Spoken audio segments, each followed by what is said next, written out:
Hello everyone, welcome back once again to the channel psycho professor. तो अगर अभी तक आपने टेलीग्राम पे हमको ज्वाइन नहीं किया है तो टेलीग्राम पे आप ज्वाइन कर लीजिए।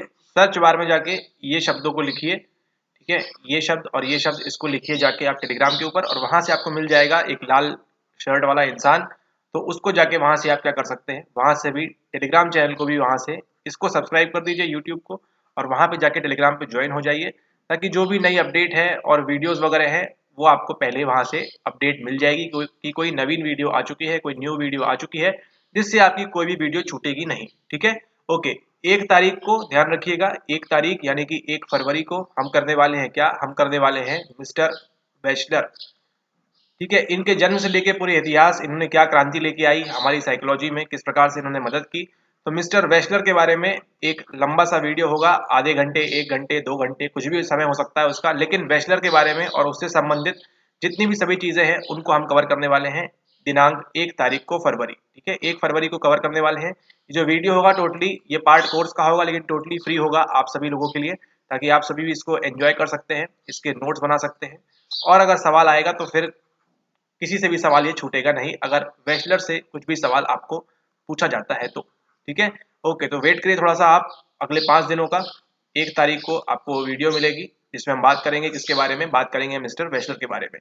अभी के वीडियो में क्या करने वाले हैं, अभी के वीडियो में आप लोगों के लिए है एक सरप्राइज टेस्ट। इसको दीजिए कि मान लीजिए आपका कभी भी डेट आ सकता है एग्जाम का, है ना। एग्जाम का डेट का कुछ निश्चित तो है नहीं, हो सकता है आपका एग्जाम 21 को हो जाए, 22 को हो जाए। ठीक है, तो मान के चलते हैं कि आपका जो एग्जाम है वो आज ही है, और आपकी कितनी तैयारी है ये थोड़ी सी चेक हो जाएगी, कितनी चीजें आपको आती है।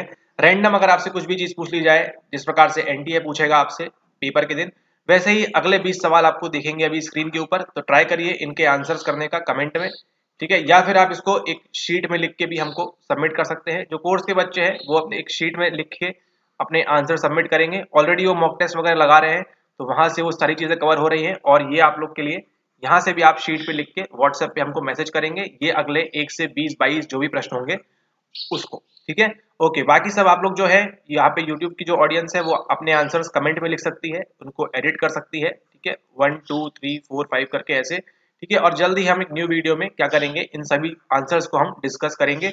और अगर आप चाहते हैं कि इसकी आंसर की, इन 20 सवालों की आंसर की चाहते हैं आप, तो आप क्या कर सकते हैं, आप टेलीग्राम पे ज्वाइन कर सकते हैं। तो टेलीग्राम चैनल मालूम है, वहां ज्वाइन कर लीजिए, और उसके बाद क्या मिल जाएगी आपको आंसर की, वहां पे इन 20-22 सवालों की जो भी है इनकी आपको आंसर की मिल जाएगी कल इवनिंग तक। ठीक है, ओके। चलिए स्टार्ट करते हैं सबसे पहले प्रश्न नंबर 1 से। चलिए, तो ये रहा प्रश्न नंबर 1। क्वेश्चन नंबर 1 आपकी स्क्रीन के ऊपर। Which one of the following is considered as a culture fair test? Bhatia's battery of intelligence, Kaufman's intelligence test, bachelor's adult intelligence scale, या फिर Naglieri non verbal ability test? निम्न में से किसे संस्कृति मुक्त परीक्षण माना जाता है? भाटिया का बुद्धि परीक्षण समूह, कॉफमैन बुद्धि परीक्षण, बैचलर वयस्क बुद्धि मापनी, नागलिरी अवाचिक योग्यता परीक्षण। ए, बी, सी, डी, जो भी आपको लगता है राइट आंसर है, इसको आप नीचे कमेंट कर सकते हैं। ठीक है, ओके। और अगर आपने ये टॉपिक बिल्कुल भी नहीं पढ़ा है तो जाके किताब खोलिए और वहां से पढ़ाई करना स्टार्ट कीजिए ये टेस्ट लगाने के बाद। ठीक है, अभी के 20-22 सवालों में आपको मालूम पड़ जाएगा कि आपकी तैयारी अभी किस स्तर की है, क्या आपको बन रहा है, क्या चीजें आपको बन रही हैं, क्या चीजें आपको नहीं बन रही हैं। ठीक है, तो जो भी इसका राइट आंसर होता है ABCD, इसको आप कमेंट कर सकते हैं। तो ये रहा आपका प्रश्न नंबर 1। अब चलते हैं हम प्रश्न नंबर 2 की ओर। यहाँ पे आपके सामने अगला प्रश्न नंबर 2 है। It is possible to accept the world as it is without experiencing dissatisfaction. This is related to which of the following in Buddhism? संसार को जैसा है वैसा ही बिना असंतुष्टि के स्वीकार करना संभव है। बौद्ध धर्म में निम्नलिखित में से किससे संबंध है? Right thought in eightfold path, right mindfulness in eightfold path, elimination of craving, existence of satisfaction and dissatisfaction. अष्टमार्ग में सम्यक विचार, अष्टमार्ग में सम्यक ध्यान, लोभ का परिहार, या फिर संतोष असंतोष का होना। जो भी राइट आंसर है आप अपनी शीट में लिख सकते हैं, या फिर आपको आंसर नीचे कमेंट कर सकते हैं। ये था आपका प्रश्न नंबर 2। टाइम लीजिए, और अब चलते हैं हम प्रश्न नंबर 3 के ऊपर। ये रहा आपका क्वेश्चन नंबर 3। एनराइट द्वारा प्रतिपादित क्षमा के मनोवैज्ञानिक प्रतिमान के किस चरण में व्यक्ति को अपराधी की संज्ञानात्मक सूझबूझ के संबंध में एक नए पक्ष का पता चलता है, जिसके फलस्वरूप अपराधी स्वयं और संबंध के बारे में सकारात्मक परिवर्तन दृष्टिगोचर होता है? In which phase of Enright's model of psychological forgiveness कराया है आपको। Individual gains a cognitive understanding of the offender in a new light that brings a positive change in view about the offender self and the relationship. बात यहाँ किसकी हो रही है कि चलो जो हो गया सो हो गया, माफी कर दीजिए, उसकी बात हो रही है यहाँ पे। कौन बात कर रहे हैं? Mister Enright. ऑप्शन क्या क्या है आपके पास? Uncovering phase, decision phase, work phase and deepening phase. रहस्योद्घाटन चरण, अभिनिश्चय चरण, कार्य का चरण वर्क फेज, और गहनता मूलक चरण डीपनिंग फेज। जो भी राइट आंसर है उसको आप मेंशन कर देंगे। अब चलते हैं अगले प्रश्न की ओर, जो होगा हमारा प्रश्न नंबर 4। ये रहा आपके सामने प्रश्न number 4। Qualities such as calmness, tolerance, sociability, love of comfort and easy goingness depict which of the following. प्रश्न को थोड़ा सा घुमा दिया है, बात एक ही पूछ रहे हैं। शांति, सहिष्णुता, सामाजिकता, आराम, प्रेम तथा सहजता जैसी विशेषताएं निम्नलिखित, है ना, निम्न भी नहीं लिख पा रहे हैं तो देखिए ये स्तर आ चुका है, निम्नलिखित में से किसे प्रदर्शित करती है? अंतरंग प्रधानता, काय प्रधानता, लंबाकृति, प्रमस्तिष्क प्रधानता। ठीक है, जो भी विसेटोनिया, सोमेटोटोनिया, सेरेब्रोटोनिया या फिर एक्टोमॉर्फिया, जो भी इसका राइट आंसर है उसको आप नीचे कमेंट में मेंशन करें। आंसर की के लिए कहाँ आना है? आंसर की के लिए आपको टेलीग्राम पे ज्वाइन करना है। अब चलते हैं अगले प्रश्न की ओर, प्रश्न नंबर 5 की ओर।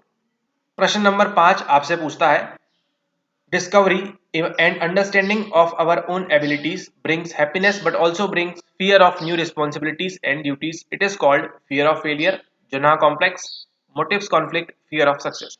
अपनी योग्यताओं का अन्वेषण एवं उनकी समझ हमें खुशी तो देती है परंतु साथ ही नई जिम्मेदारियों और दायित्वों के प्रति भयाक्रांत भी करती है। इसे कहते हैं, जैसे आप अभी क्या हो चुके हैं? भयाक्रांत हो चुके हैं नेट के एग्जाम के लिए। असफलता का भय, अभिप्रेरण द्वंद, जोना कॉम्प्लेक्स, मनोग्रंथि, सफलता का भय। जो भी इसका राइट आंसर है उसको आप वहां पे मेंशन कर सकते हैं। अब चलते हैं हम अगले सवाल की ओर। ये सब सवाल आपको बताएंगे कि आपकी तैयारी किस प्रकार की है, आपको कितनी चीजें बन रही है, कितनी चीजें नहीं बन रही है, या आपने फॉर्म भर के गलती कर दी या आपने अच्छा किया। अब चलते हैं अगले प्रश्न की ओर, प्रश्न नंबर 6 की ओर। ये रहा आपके सामने प्रश्न number 6। Some people are able to draw an object, match similar objects and describe the component parts, but they fail to recognize the objects that they had just seen or drawn. Which of the following describes this phenomena? Associative agnosia, apperceptive agnosia, visual neglect, form agnosia. कुछ लोग एक वस्तु का चित्र बनाने, उसके समान वस्तुओं के साथ मिलान करने और संघटक भागों का विवरण करने में सक्षम हैं, लेकिन जो वस्तु उन्होंने कभी देखी थी या बनाई थी उसको पहचानने में असक्षम होते हैं। इस घटना को निम्नलिखित में से कौन वर्णित करता है? साहचर्यात्मक अभिज्ञान, संबोधक अभिज्ञान, आकार अभिज्ञान, चाक्षुष उपेक्षा। जो भी इसका राइट आंसर है उसको नीचे आप कमेंट कर देंगे। अब चलते हैं हम, आपको केवल इसमें से एक चीज के बारे में मालूम होना चाहिए, आप आंसर तक आसानी से पहुंच जाएंगे। अब चलते हैं हम अगले सवाल के ऊपर, प्रश्न नंबर 7 के ऊपर। The persons failure to respond to the second stimulus while continuing to respond to the first stimulus is because of, मतलब दूसरा स्टिमुलस को हम रिस्पॉन्स नहीं करेंगे क्योंकि हम फर्स्ट में बिजी है। Event related potential, psychological refractory period, priming effect, excessive mental effort. व्यक्ति की पहले उद्दीपक की निरंतरता के परिणाम स्वरूप दूसरे उद्दीपक के प्रति प्रत्युत्तर देने में असफलता का क्या कारण हो सकता है? घटना संबंधी विभव, मनोवैज्ञानिक अननुक्रिया काल, उपक्रामक प्रभाव, प्राइमिंग प्रभाव, या फिर अत्यधिक मानसिक प्रयास। ये भी आपको कराया हुआ है, राइट आंसर इसका आप मेंशन कर सकते हैं। अब चलते हैं हम अगले प्रश्न के ऊपर, जो कि है हमारा प्रश्न नंबर 8। ये है आपके सामने प्रश्न number 8। Pattern of familial transmission of intelligence IQ from one generation to other is investigated in which of the following? Linkage analysis studies, adoption studies, association studies, segregation analysis studies. एक पीढ़ी से दूसरी पीढ़ी कैसे पहुंचती है? एक छोटे से इसके कारण तक बुद्धि के कौटुंबिक अंतरण के स्वरूप का निम्नलिखित में से किसमें अन्वेषण किया जाता है? ऑप्शन है आपके पास संयोजन विश्लेषण अध्ययन, अंगीकरण अध्ययन, संबद्धता अध्ययन और वियोजन विश्लेषण अध्ययन। ठीक है, तो अगर आपने कुछ लेक्चर्स अच्छे से देखे हैं तो इसका आंसर आप एलिमिनेशन के सहारे से आप इसको निकाल सकते हैं। अब चलते हैं हम अगले प्रश्न के ऊपर, यानी कि प्रश्न नंबर 9 के ऊपर। ये रहा आपके समक्ष प्रश्न number 9। Which one of the following is usually not considered an example of the evaluative dimension of the Osgood semantic differential? निम्न में से किसको ऑसगुड आर्थिकी भिन्नता के मूल्यांकन आयाम का उदाहरण नहीं माना जाता है? ऑप्शन है आपके पास clean dirty, slow fast, good bad, kind cruel. पूरा बताया हुआ है आपको, स्वच्छ मलिन, मंद तीव्र, अच्छा उत्तम बुरा, दयालु या निर्भय, पूरा डिटेलिंग की हुई है इसको। बन रहा है आंसर तो टिक करिए यस, नहीं बन रहा है आंसर तो फिर अच्छे से पढ़ाई करिए। अब चलते हैं हम अगले प्रश्न के ऊपर, जो कि है हमारा प्रश्न नंबर 10। ये है प्रश्न नंबर 10। वह नौजवान जो घर छोड़ने के कुछ समय बाद अपने अधेड़ उम्र के माता पिता के घर रहने के लिए वापस आ जाते हैं, उन्हें कहा जाता है। Young adults who return after living home for some period, comma to live in their middle aged parents home are known as. Sandwich खाएंगे वो लोग, बेनेवलेंट होंगे, बूमरैंग फेंकेंगे या फिर कंप्लायंट होंगे। सैंडविच बच्चे, हितैषी बच्चे, बूमरैंग बच्चे, अनुपालन करने वाले बच्चे। जो भी है इसका राइट आंसर उसको आप मेंशन कर दीजिए अपनी शीट में, वहां पे आंसर नोट कर लीजिए। अब चलते हैं हम अगले सवाल की ओर, जो कि होगा हमारा प्रश्न नंबर 11। ये है आपका प्रश्न number 11। Which of the following are the correct differences between Parkinson and Huntington's disease? दोनों डिजीज किससे संबंधित है? एक चीज से। Parkinson disease is a disorder of middle and old age, while Huntington's disease is a disorder of young. Parkinson's disease is a movement disorder, while Huntington's disease is an emotional disorder. Unlike Parkinson's disease, Huntington's disease has a strong genetic base. अरे, Parkinson's disease is not associated with severe dementia, while Huntington's disease is. Parkinson रोग मध्य और वृद्धावस्था का विकार है, एक गत्यात्मक विकृति है पार्किंसन। हंटिंगटन क्या है? एक संवेगात्मक विकृति है। अच्छा, पार्किंसन रोग से भिन्न हंटिंगटन रोग का एक मजबूत आनुवंशिक आधार है। अच्छा, पार्किंसन रोग तीव्र मनोभ्रंश से संबंधित नहीं है, जबकि हंटिंगटन रोग का संबंध है किससे? मनोभ्रंश से, यानी कि डिमेंशिया से बात कर रहा है। यह है आपके लिए प्रश्न नंबर 11। स्वागत है आपका, सॉल्व करिए इसको एंड आंसर्स अपने मेंशन करिए। अब चलते हैं हम अगले सवाल की ओर। नहीं बन रहा है तो पढ़ाई करिए, उसके अलावा कोई चारा नहीं है, ठीक है। अब चलते हैं हम अगले प्रश्न की ओर, प्रश्न नंबर 12 की ओर, और 12 मिनट भी हो गए। देखिए, as per Socrates Greek philosophy, Greek दर्शन, which of the following is not true about eudaimonia? It means living well or flourishing. It is more than merely attaining pleasure. Being virtuous is almost identical to eudaimonia.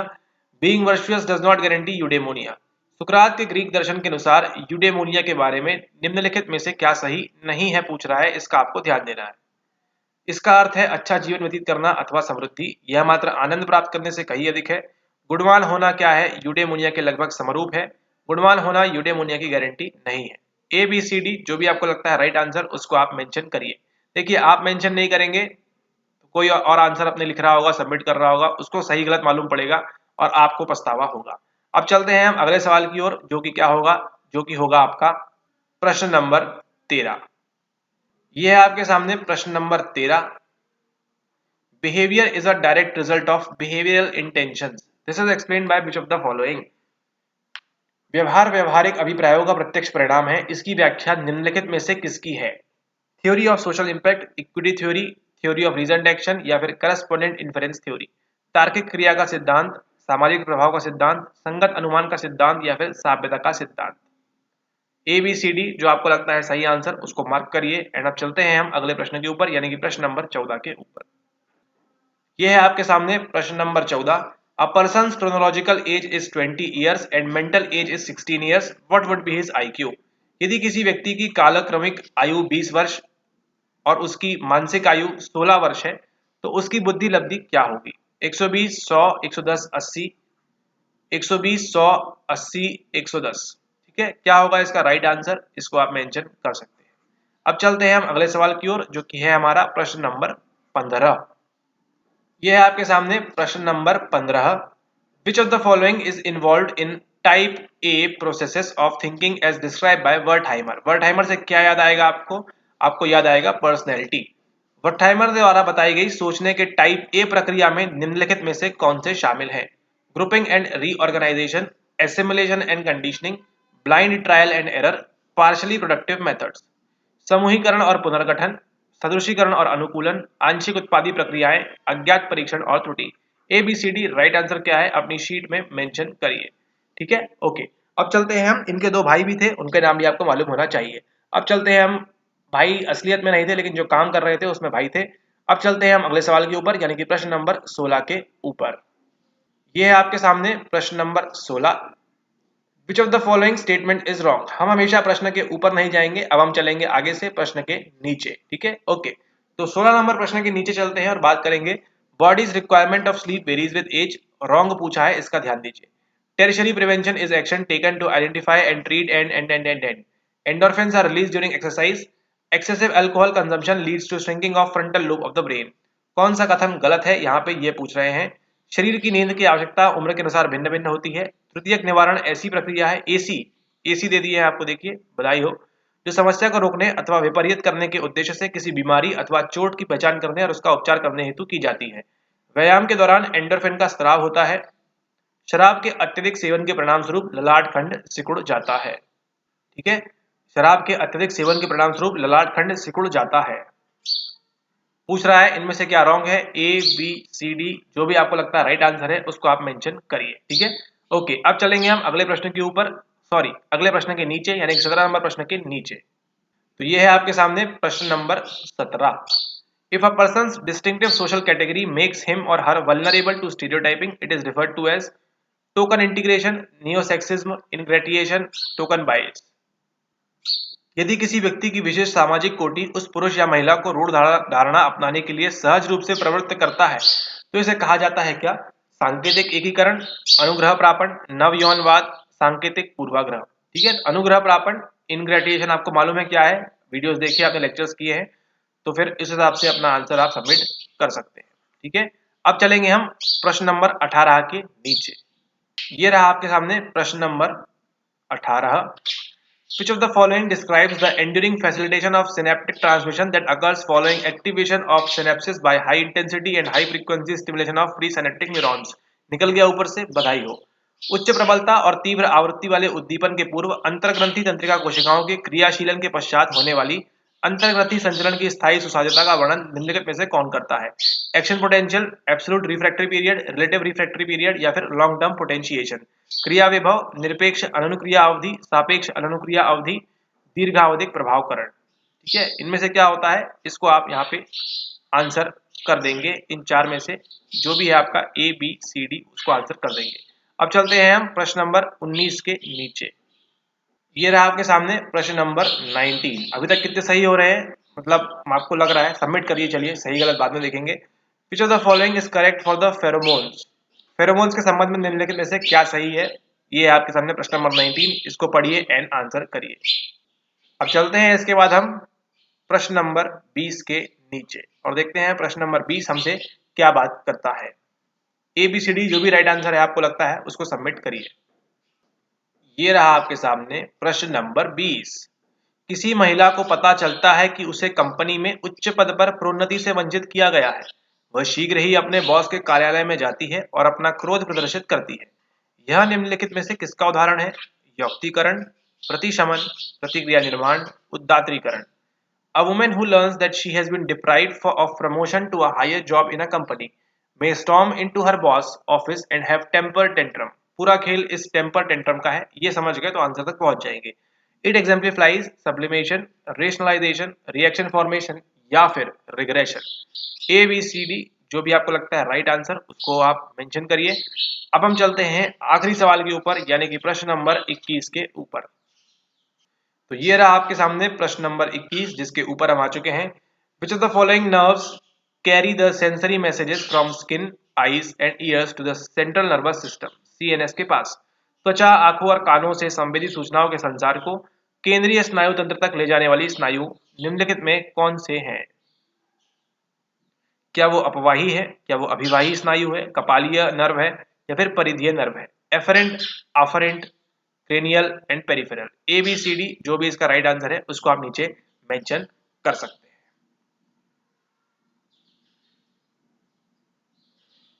तो इसी के साथ आपकी ये 21 प्रश्नों की MCQ test, आपका जो सरप्राइज टेस्ट था, ये खत्म होता है। ठीक है, तो आप सभी ने अपने आंसर्स नोट कर लिए होंगे। तो जो बच्चे हैं वो सबमिट करेंगे अपने आंसर व्हाट्सएप के ऊपर। ठीक है, और बाकी लोग जो आप लोग कमेंट कर रहे हैं, जल्दी आपको इसके आंसर्स मिल जाएंगे। उसके लिए क्या करना है आपको? उसके लिए आपको सीधे सीधे टेलीग्राम के ऊपर ज्वाइन करना है और कल इवनिंग तक आपको इन सभी के आंसर्स वहां पे मिल जाएंगे। ठीक है, ओके। तो बस अभी के लिए इस वीडियो के लिए इतना ही। मिलते हैं आपसे नेक्स्ट वीडियो में और आगे हम बात करेंगे थोड़ी बहुत कुछ और टॉपिक्स के बारे में डिटेल में। ये एमसीक्यू आपने लगाए, 21 में से क्या आपका स्कोर रहा, इसको नीचे आप कमेंट मत करिए, आप अपने पास लिख के रख लीजिए, ठीक है। और उसको देखते रहिए कि आपने कहाँ गलती की, कहाँ नहीं किया आंसर की आने के बाद, ठीक है। जो भी स्कोर है उसको नोट कर लीजिए, अभी नहीं करेंगे बट बाद में कर लीजिएगा नोट, ठीक है। और जो आपको लगता है कंफर्म सही है उसको आप मेंशन कर सकते हैं कमेंट में कि ये तो कंफर्म ही है, मैं इसमें गलत नहीं हो सकता। तो देखेंगे आप कितना एक्यूरेट हैं आप अपने आंसर्स देने में, ठीक है। ओके, तो मिलते हैं आपसे नेक्स्ट वीडियो में, अगले वीडियो में। और इस चैनल पे पहली बार आए हैं तो सब्सक्राइब कर दीजिए, यहाँ तक वीडियो देख रहे हैं तो फिर आप लोग के लिए एक और बात यहाँ पे इम्पोर्टेंट काम की बता देते हैं कि सोलोमन आश, है ना, इनके बारे में पढ़िए, कौन है, कहाँ से आए, क्या चीज़ है इनके बारे में, ठीक है। और नहीं अगर मालूम है तो क्या करिए, चुपचाप से कोर्स में ज्वाइन कर लीजिए, सारी चीज़ें आपको आंखें खोल खोल के आपको दिखाई जाएंगी क्या सारी चीज़ें हैं, ठीक है। Okay, thank you and have a nice day ahead. 21 प्रश्न और समय भी देखिए कितना हो चला है, समय भी हो चला है बराबर 21 मिनट। धन्यवाद, आपका दिन मंगलमय हो।